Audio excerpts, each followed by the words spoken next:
Hi, I'm Mary McCool-Berry. I am the host of Reading Swizzle, and this is an informational podcast and videocast that presents ideas for educators and the general public to consider. I'm so excited today to have Jenna Finnegan, who is the coordinator of institutional research and effectiveness in Virginia. Prior to her time as a researcher, she has been a high school math teacher. So I think she's going to bring a lot of interesting perspective about what happens at our teacher training institutes, and do teachers have enough content knowledge in order to teach? Jenna, why don't you say a few things about yourself? Okay, well, thank you for having me. I'm really excited to talk about this.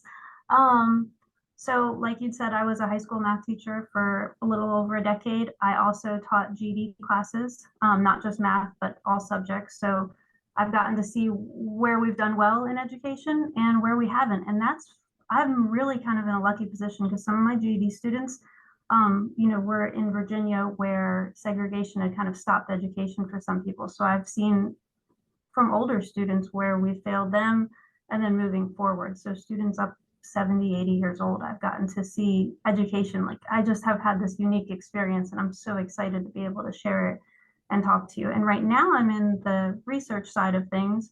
And so I'm really getting to see the numbers of the effects of our current education system on students. So there were a couple of articles that I'd like, or topics that all relate to knowledge building. So Sarah Schwartz writes for Education Week, and she does a brilliant job of presenting topics.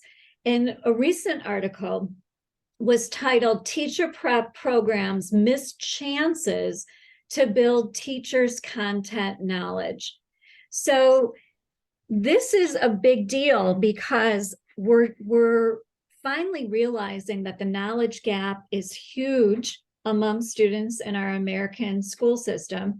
And what responsibility do the schools have to make sure that all students get that knowledge, the same kinds of background knowledge? So what is your take on, especially since you're coming from high school, knowledge at the content level for teachers? Yeah, so I would love to speak on that. Being a high school math teacher, so I taught geometry mostly, and sometimes I'd pick up an algebra class. It's a little scary, to be honest with you, and I can speak now that I'm kind of out of the public education sector. It's scary how many of our teachers aren't comfortable within even their own subject area. They don't have the breadth of knowledge of what came before, what was taught, what comes after, to be able to make those connections to teach more effectively in the classroom. You can have an algebra teacher that doesn't understand that, oh, I don't want to teach this section as deep because I don't like it and the kids don't get it. Not realizing that we need it in geometry, or even more, they need it for algebra 2 when they move on. Or having, a geometry teacher, an algebra 2 teacher who gets mad or frustrated with the students that they don't understand this, you should have learned it. Well, maybe their 7th grade teacher had that same kind of feeling of, well, I wasn't great at algebra, so I'm going to just speed over this little part here.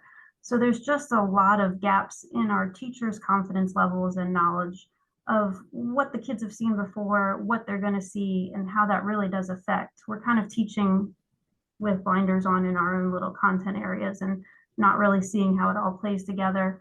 And sometimes we miss the bigger picture of I tried to teach the kids to just love math, like just really like what we're doing today and just, do the work rather than always thinking about the big test that's coming or the big state exam or passing. So just. How are students able to apply those mathematical concepts and principles? What do you think is our current state of education with regard to math application for our country, and how it will affect our performance in the future? We are missing the mark because we've moved away from skill and drill. Around the time I came into education, around 2011, one of the schools I was at asked us to pilot a problem-based learning. That was the new rage, problem-based learning. So as a geometry teacher, I would have to pose these real-world problems, like a single problem to students, without teaching them the lesson, and then have them get as far as they could to figure it out. And then I would go back and reteach whatever geometry skill they needed. It was a disaster. The kids hated it. They want to know what they need to do. And then when they feel comfortable with these skill and drill, then they can move forward and do a problem-based application problem like that. On the GED side of things, I've gotten to see, for example, these students who stopped school, let's say in 6th grade to go work or whatever, 6th, 8th grade, 50 years later have excellent working mental math skills. And they have so much better critical thinking skills. So when I'm teaching them algebra for the first time, they have the mathematical common sense to say, I know a telephone pole is not 300 feet. I did this problem wrong. Whereas I can take the same problem set with another student who's younger, usually from like 1985 on, they won't have that critical thinking skill. And as they get younger, they don't have the mental math. The older students pride themselves in like, well, I can do this mental math. Don't give me the calculator. I can do this. And they'll write everything by hand and they'll do it. And like I said, they have that critical thinking of like, is this problem mathematically making sense, my answer? Whereas the younger our students get, I could just draw a complete linear declining graph there. Interesting. So they don't have the knowledge or the knowledge of the concepts or maybe even the algorithms, right? Yeah, they don't have the algorithms for the mental math, and they don't have from my understanding, from what I've seen, and I've taught GED for almost 7 years, it seems to be the students who have that mental math, that quick mental math of they know 7 times 6, right? And they know their division. They're more comfortable with the basic math facts, which then gives them that comfort level to say, I know this doesn't make sense, and to voice that opinion. Whereas the students who are using the calculator for simple math aren't going to feel comfortable saying, I don't think that answer is right. They don't have that comfort, that critical thinking, that confidence to gauge whether or not their answer is even correct. They're following a recipe. And the second that they have to check that recipe, so the application is missing.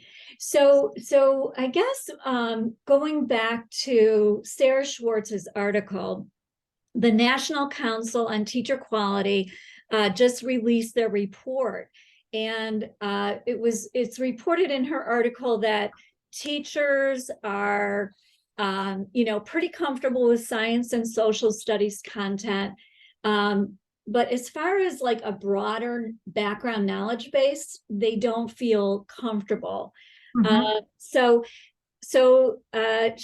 in the article, this is a quote: the field agrees that teachers can't teach what they don't know. Teachers may not know everything they're going to be expected to teach when they set foot in the classroom, but they will be more effective on day one if they come from teacher preparation programs that have given them the background knowledge to teach. So what do you think has to happen in teacher preparation programs? Because I don't want this to come off as a blame on the teachers, because I really do believe at the college and university level, this is where it needs to be addressed. So I think, and like I said, I've been really lucky as a teacher. When I started in a Cortez math lab where we taught 6th grade through Algebra 2 math. So I really got very lucky in seeing the alignment. And then I've been a lead teacher, so I've gotten to be in with elementary teachers, middle school teachers, and I hear everything. I've been in some districts that require vertical alignment, and then with the GED. And what I think is missing is a lot of teachers haven't been as lucky as I have to see that vertical alignment. And I think in our teacher prep programs, if you're going to be a middle school teacher, you need to spend more than a little bit of time in the elementary level. You almost need to kind of go through that whole curriculum in your subject area. And then maybe a couple years past it as well, so you know what you're preparing the kids for. And again, not just a glimpse, because our teacher prep programs will put you in where it's, oh, you're going to go spend 2 weeks here, you're going to do a little practicum over here, but you don't get that depth of knowledge that you really need. It's almost as if our teacher prep programs, maybe you can start teaching at a certain point, but maybe it extends even after you've graduated to where there's more required for a longer period of time. But with that, then I guess we need to pay teachers more if we're going to require all of that. Exactly, exactly. I also thought that this was an interesting quote. Programs are missing a major opportunity to require aspiring elementary teachers to take the right courses. And Schwartz goes on to describe that there's like a really wide offering. And I think it's like 6 to 8, classes that an elementary teacher can take, where that is definitely not enough because we're not preparing they don't know enough to prepare students. Would you agree with that?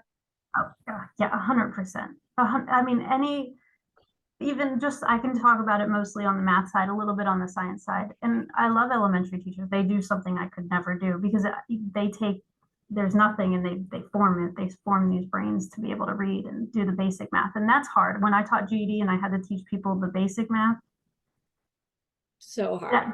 that's difficult. But outside of what they know, they don't know. And they will freely admit it. Oh, I don't know this, right? I wasn't good at this. I don't like this. And I think sometimes they say that to the students, like, oh, I don't like this, and this isn't my favorite. Or, you have one that's teaching math and science, but they prefer one to the other. So when they switch over, they say it. They're like, well, because I've had them in the lead teacher training say, well, I let the kids know when we break over into science that this isn't where I'm comfortable.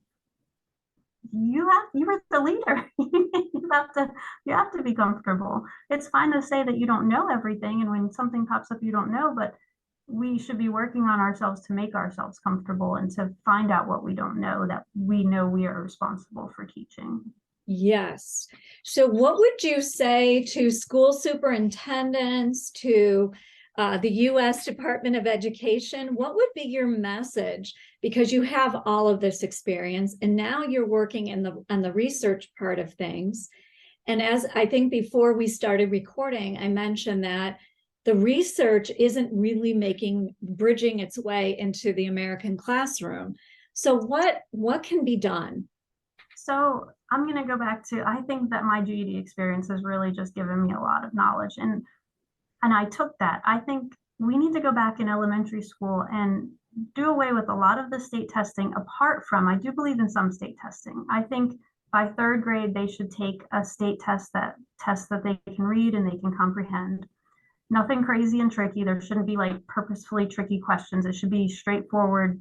You know how they say like a newspaper is on a fifth grade reading level type of thing. And it should be mental math, basic math, multiplication, division. Again, nothing tricky, maybe some paper, pencil, long division. Because if our kids can do that, I can't tell you how many times I've had a discussion with middle school teachers. I'm like, if you could just send them to us knowing their basic multiplication and division, everything else just builds on that. It doesn't matter if they come out of middle school knowing what a function is, we don't need them to know any of that.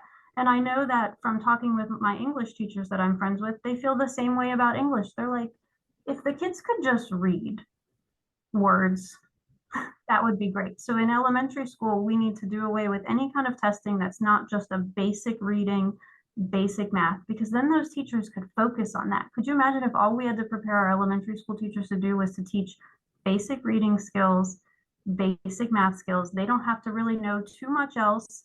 They know what the kids will be seeing next, like I talked about them moving forward, because then they can incorporate that knowledge base and create that nice level playing field for all the kids, because it gives them more opportunities to choose and to tailor. If you have an inner city school class in, let's say, Richmond, Virginia, the things that are going to interest those kids and that they have that kind of base knowledge for is going to be a lot different than the kids that live out in the country.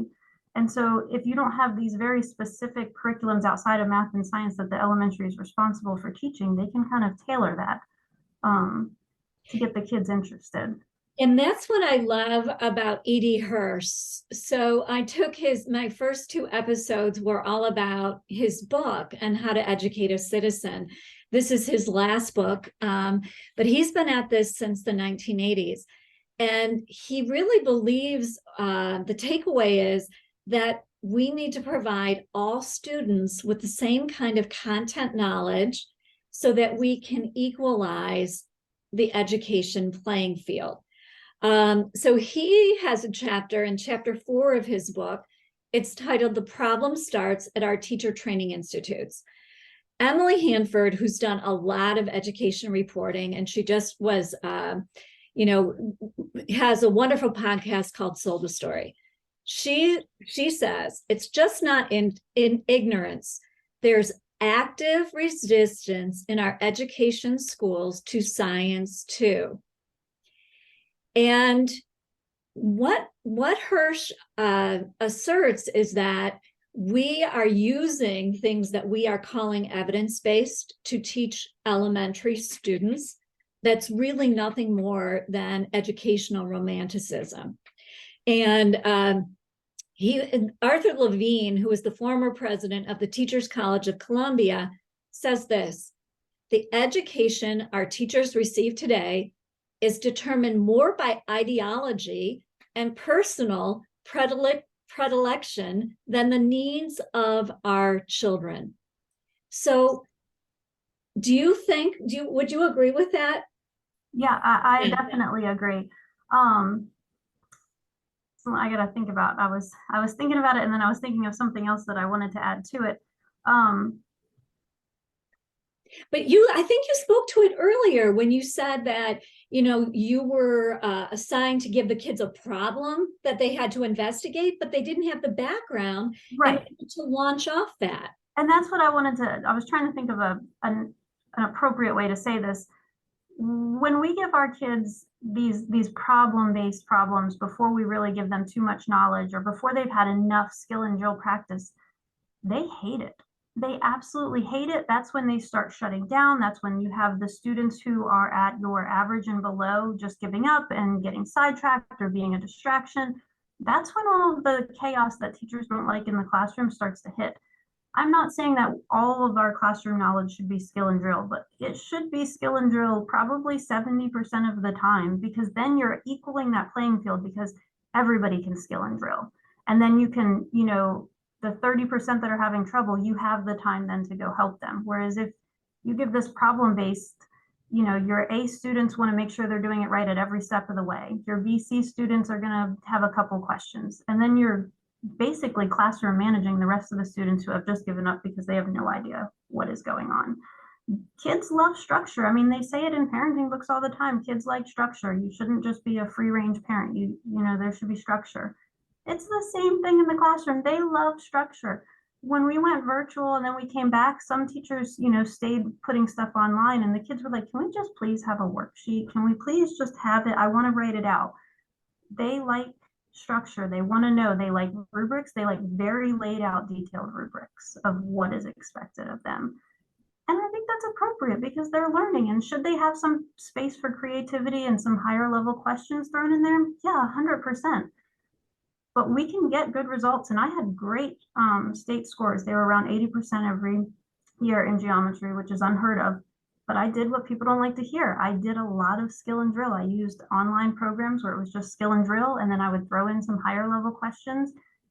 I never had a problem with classroom management because my kids knew what to do. They knew it was expected, and they could practice, and they felt comfortable in that practice. And you scaffolded it enough that they felt successful. Yes. So you're talking specifically about math, and I would counter with the E.D. Hirsch thing that I agree completely with you, because we approach math in that way. But language arts and social studies and science, social studies and science have been relegated to the back room in elementary school. It hardly gets any time. But because we don't have specific content and everybody's doing different things, and it could be even in the same school, in the same grade level, kids are getting different content.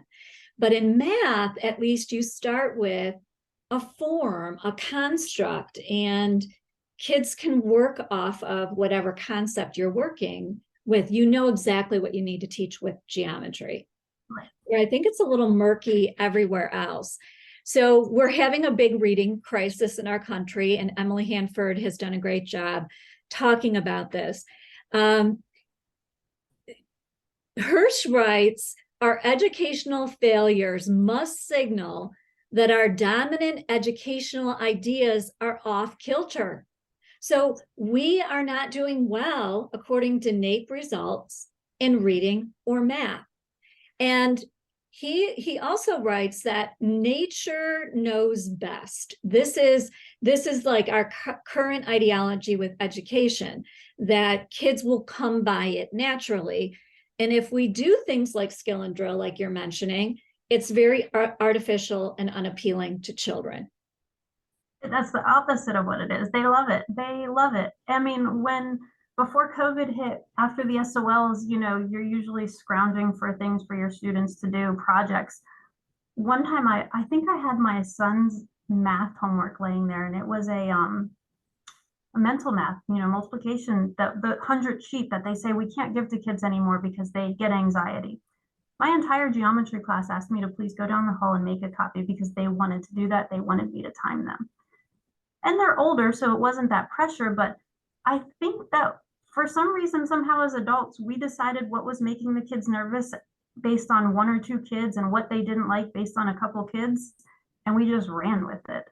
Mm-hmm. And it's not what the majority of the kids want. It's not what they like. They like this. I have a program that I used while I was there that would allow the kids to do the skill and drill practice, and if they wanted to keep going and earn extra points, they could.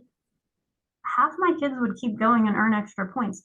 Half of my high school geometry kids would do extra work because they were so comfortable with the format that they would just keep going. Mm. That tells you a lot. It does. That will stick with them. I think I read somewhere once that if you do something at least 10 times, it's become a learned memory. So if they're doing it 50 times, they have that skill. So then when I do push out something at a higher level later on, they're going to have that comfort level to gauge if they're even doing it correctly because they've done it in that basic level. And like I said, that's them doing it on their own, not required. And that's high schoolers. What high schoolers are doing extra work? So if we can get elementary school kids to buy into things like that, we would be just so much better off. And I know they have those types of programs for reading and for math. We just have to figure out a way to get the kids and the teachers. A lot of the times the teachers don't do the buy-in.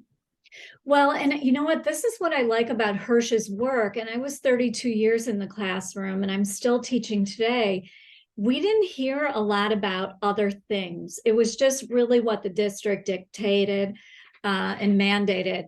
But I think that teachers would have huge buy-in if they knew exactly what they were teaching. I think it's easier in math, but Hirsch and his core knowledge team have laid out curricula for every grade level from pre-K through 8 and exactly what topics kids will learn. And so I think that teachers could wrap their head around that and get really excited about teaching actual things as opposed to this PAP, which doesn't have a lot of substance. Yeah. What about you have children? Tell me about their educational experience. Are they in elementary school? My personal children, my son is in elementary school and he's still figuring himself out. He was interested in dinosaurs. So 2 years ago, I saved up a little money and we went to Utah and we did a dinosaur dig. It was fossils of different things, but we did that to just, gauge his interest a little bit. Now, my daughter is in high school in a rural community in Virginia, so we don't have a lot of options. They offer Spanish as a language, they offer up through calculus, and that's pretty much it. We don't have an on-site Spanish teacher. We just haven't filled that position. We don't have an on-site chemistry teacher, so you can see her options are limited. But because I talked to her, and this goes again to not everybody has that shared knowledge base, because I talked to her, she's taking virtual Virginia classes. She's on like her 5th or 6th class of French. She's taking French now through the community college. She's taken her math through virtual Virginia. Now she's back taking some math at the school. She's going to take almost all the rest of her sciences, physics, which isn't offered. And she got into a NASA program through one of the community colleges where she's doing what sounds like fixing things for NASA. I don't know, she surpassed me there. And I'm obviously super proud of her, but it's because of our lifestyle and our knowledge and our emphasis on education and our desire to help our kids be better that my kids know about these things and know to reach a little harder. And not everybody has that. So I feel like one of our teacher prep things needs to be verbalizing that to their students. Getting that conversation going about, not just college, but just different things, just life and all these great things that are happening in the world that aren't celebrity based. A lot of the times teachers want to tie in, oh, we're going to do this problem about Shaquille O'Neal because kids love basketball. Yes, kids love basketball, but you know what else kids really like? They really like space, and space is really cool. And pollution and climate change and the war, what's going on in the world. We can talk to the kids about these things. And when COVID hit, I had an algebra remediation class. I had 11th and 12th graders who had yet to pass algebra SOL. Do you know what we started doing before we really knew it, those weeks before schools got closed down? We would pull up the data every day and we started tracking it. We made our own trend line to see how COVID was going. And this is with the students who weren't math students because they were still in algebra in 12th grade, but they were interested. They were like, this is so cool and we can do that. But we have to level that playing field by one, making our teachers more comfortable within their content area, and then giving them that freedom to branch out with those things, but guiding the students while doing it, not saying to you, it wouldn't have worked if I would have said to the kids, go on the CDC website and track the data. We did it together. We did a lot of scaffolding where that was just kind of like our little, what's going on in the world today. Yeah. So you believe, and I believe too, I think I'm stating this correctly, but correct me if I'm wrong, that there has to be a link to the real world. Yes. In order for that seed, that curiosity to really bubble forth and kids to go and continue. Yeah, and it doesn't have to be like, I think what's been pushed down our throats as teachers is that link to the real world has to be these problem-based questions, this problem-based set, this practical hands-on experience. And if our kids aren't comfortable with writing it on paper and doing the simple version of it, they're not going to be comfortable with the hands-on experience. That's not going to get them to buy in any more than they would have before. They have to be real comfortable with it, abstract on paper.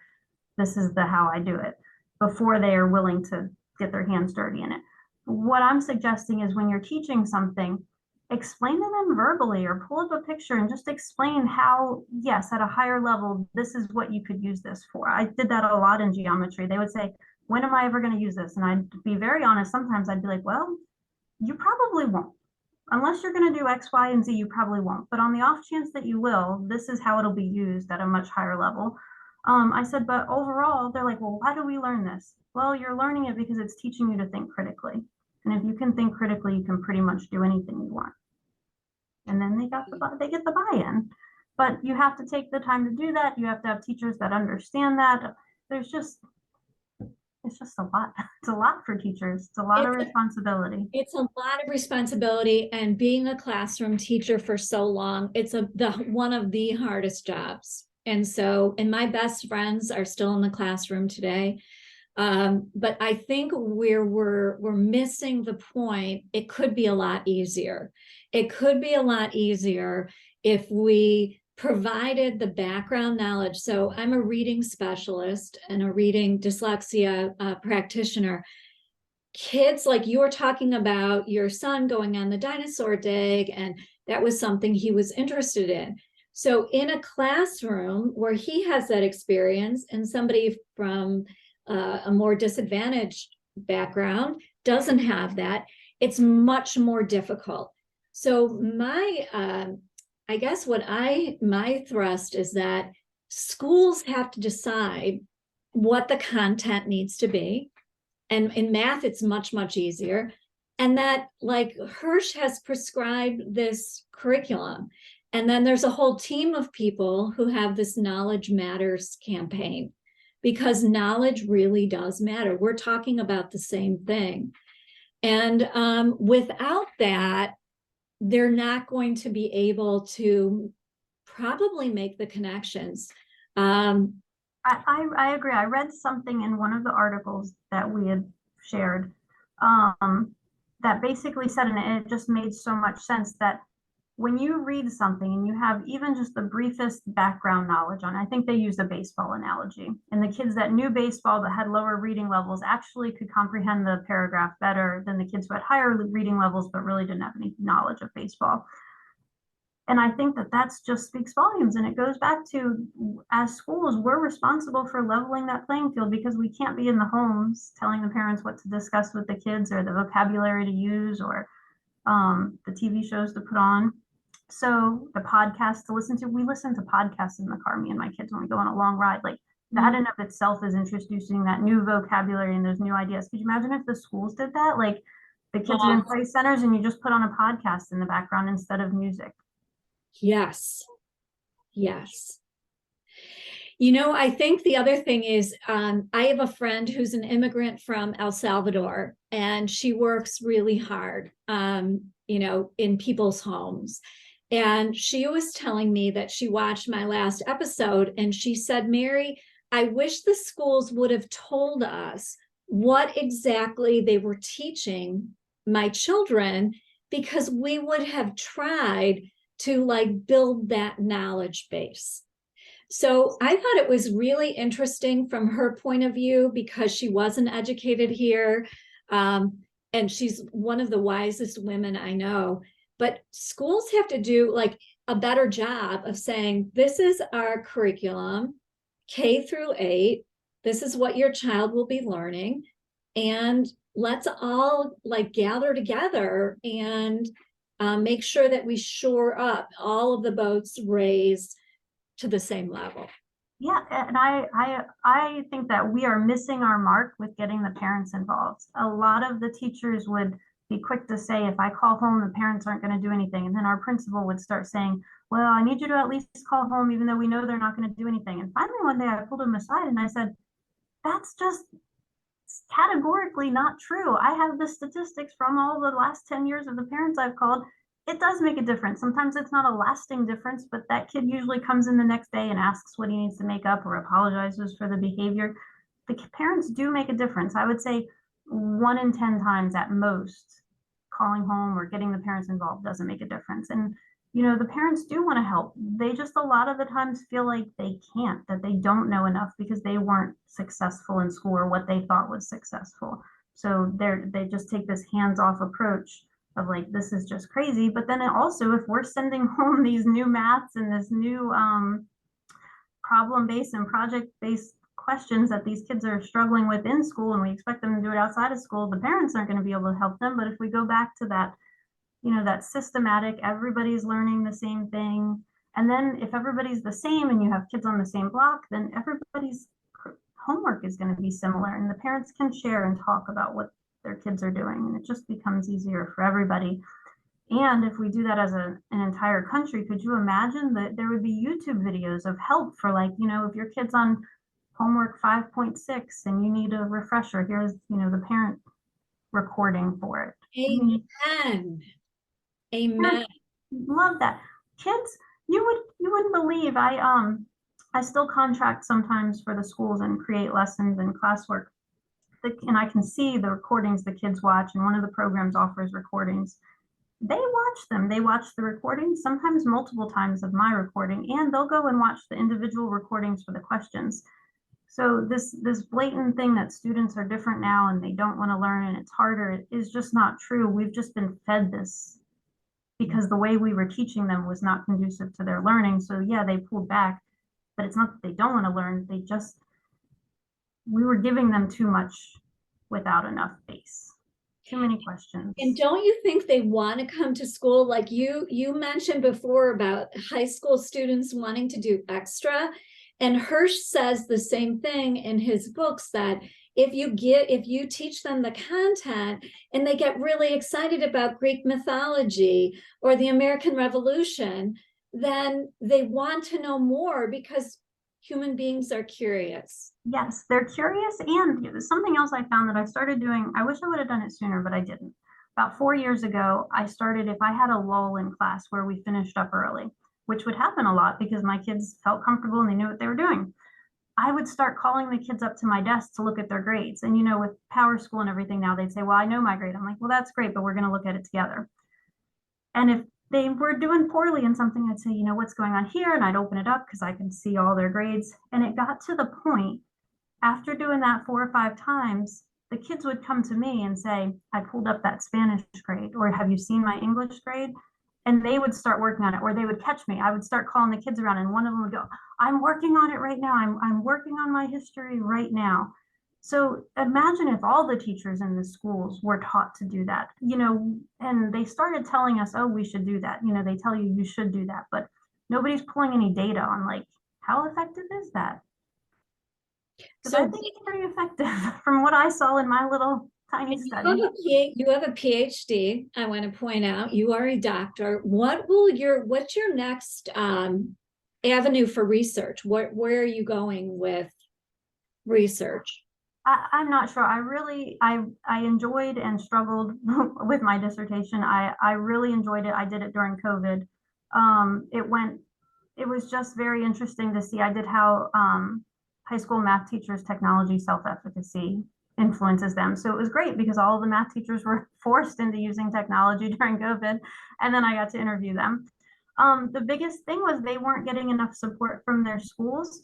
The schools and the teachers have this really interesting dynamic, and I think I would love to research that more and just what the teachers need, because because we have a shortage of teachers across the nation. The principals are afraid of giving any kind of feedback that won't be taken in a positive light, like anything apart from you're doing great, thank God you're here.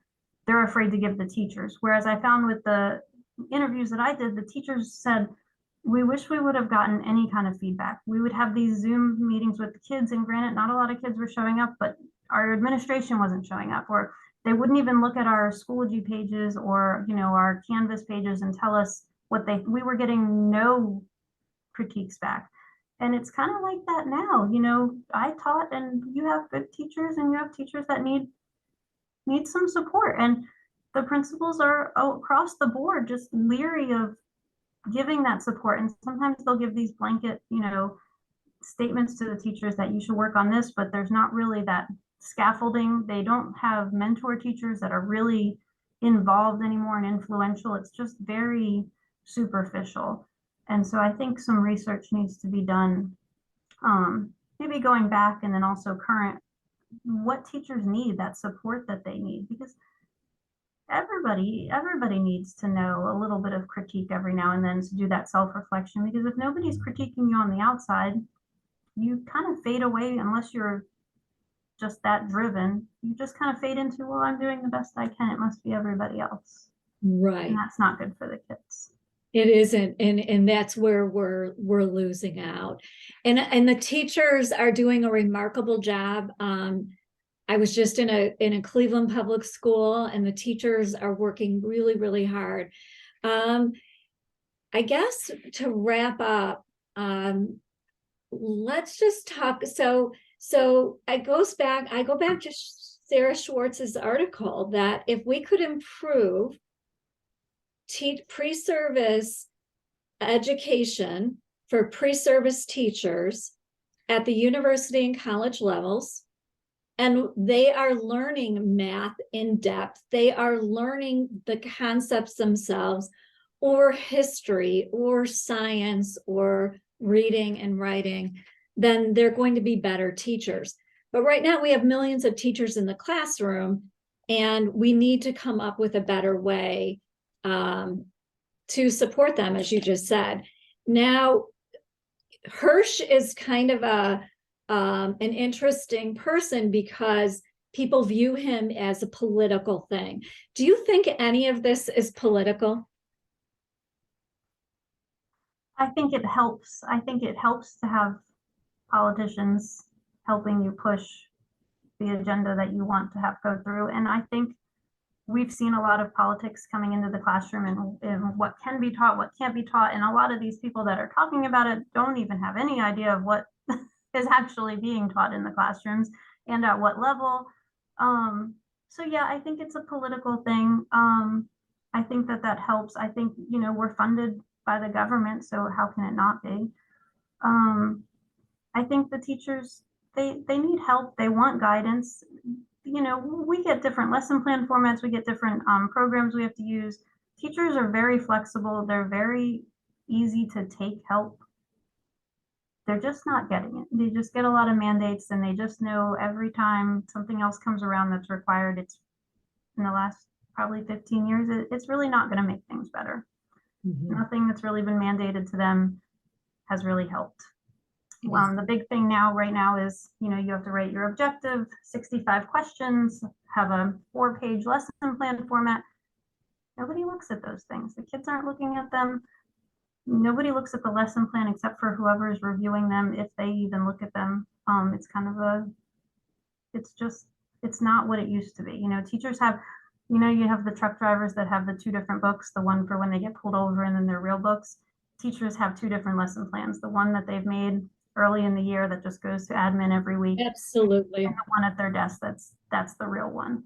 So if you were Secretary of Education for the United States, what would you say how would you start to form what is happening across our country so we have a better outcome for all students? I think that generally, I think what needs to happen is what I said. I think we need to do away with a lot of the individual state testing that goes on. I think, 3rd grade, can they read, write, mental math? 8th grade, maybe throw in some science and history and a little bit of reading and math testing. Nothing crazy.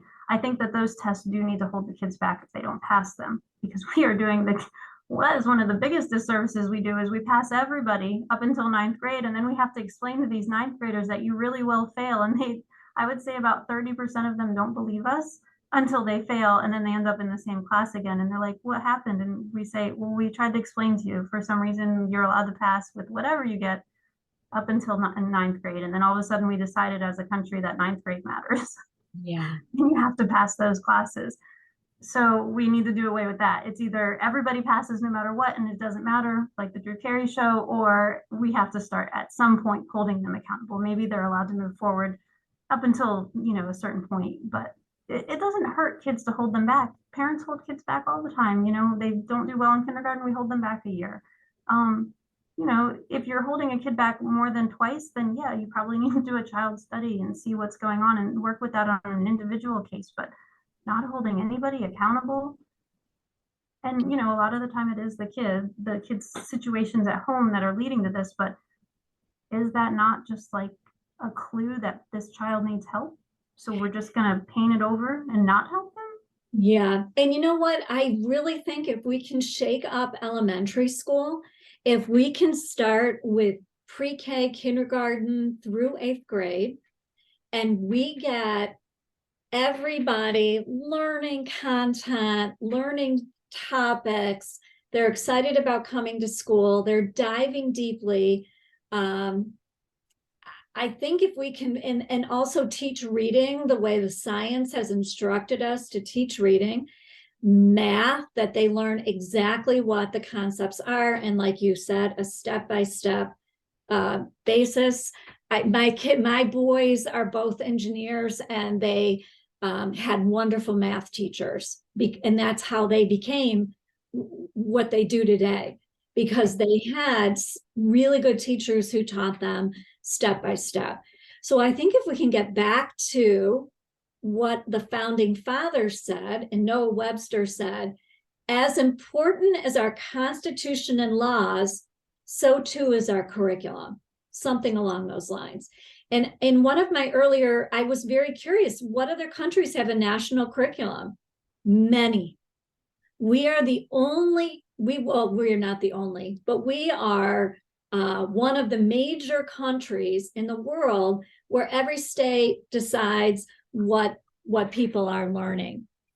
I wanted to tell you this as one of my last points. And I remember a couple of years ago, one of the teachers I worked with, he taught government. If I was Secretary of Education, this is answering that question. One of the main things I would do is I would do away with almost any restriction on school lunches. And I would make those lunches so good that those kids wanted to come to school for lunch and breakfast. Because he said we would do away with almost all of our truancy and absentee problems if that food was so good they wanted to come for it. And I thought, that's brilliant. That's absolutely brilliant.